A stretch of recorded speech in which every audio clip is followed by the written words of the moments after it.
Europe 1. Historiquement vôtre.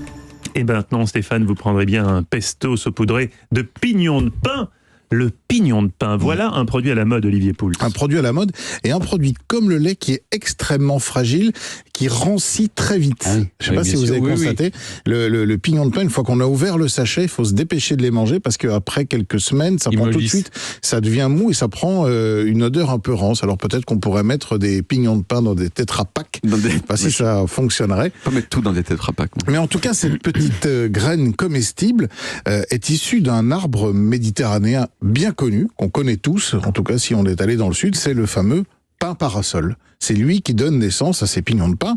Alors il faut savoir qu'après la floraison, donc le pin parasol produit ce qu'on appelle les pommes de pin, avec ces fameuses écailles, et tout au long de l'été, lorsque les températures vont commencer à monter, ces écailles vont commencer à s'écarter petit à petit, et à partir de la fin de l'été, du début de l'automne, on va pouvoir commencer à récolter ces petites amandes qui sont situées à l'intérieur.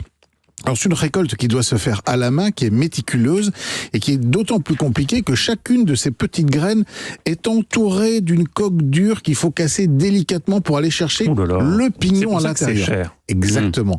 Tout ça se fait essentiellement manuellement. Et donc c'est vrai que le pignon de pain, c'est un produit qui coûte aux alentours de 50 € le kilo. Alors c'est vrai que c'est pas donné, mais on n'en mange jamais un kilo, d'autant que c'est un produit qui, comme toutes les amandes, est extrêmement calorique, extrêmement riche en lipides, donc on y va quand même mollo. C'est comme boire de l'huile presque. Oui.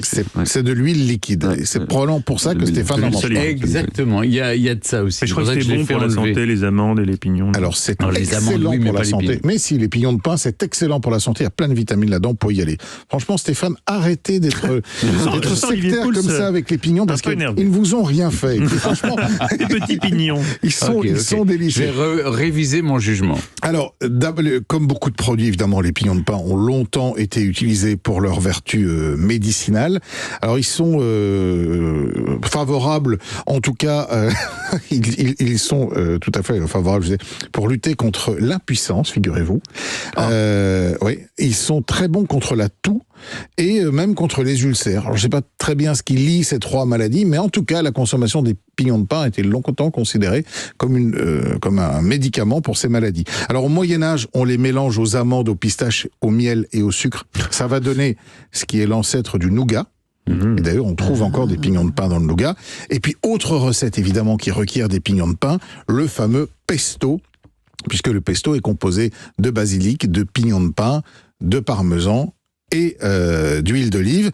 Et puis on fait la fameuse tourteau-blette aussi en Provence, qui requiert des pignons de pain. Comme l'a dit Stéphane, c'est très à la mode de les mettre sur les salades.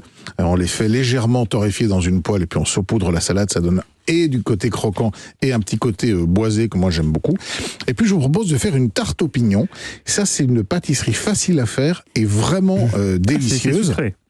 C'est sucré, absolument. Alors, vous prenez un temps pour temps, donc 100 grammes de beurre mou, de sucre et de poudre d'amande, 3 œufs, un petit trait de rhum, une pincée de sel et 50 grammes de pignons de pain. Alors, vous allez mélanger les œufs, le beurre mou, le sucre, la poudre d'amande et le sel. Vous faites une belle préparation avec ça, ce qu'on appelle un appareil. Vous coulez cet appareil dans le fond d'une tarte, dans un fond de pâte brisée. Vous saupoudrez de pignons de pain, tout ça, tac, tac, tac, tac, tac. Et vous enfournez pendant 40 minutes à 180 degrés. Vous avez ce côté pâte d'amande en dessous, les pignons de pain qui sont un petit peu croustillants.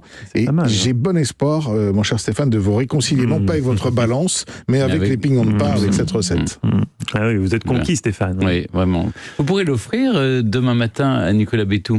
Quoi donc? La tarte aux pignons. Nicolas Bétou dit, il ne faut pas expliquer une blague, mais c'est l'opinion, c'est le journal de Nicolas Bétou. Bravo Stéphane, absolument magnifique. Humour pas vulgaire, il y a François Pignon aussi. François Pignon aussi, oui, on va quand même s'arrêter là. Non, il faut y rester encore un petit peu.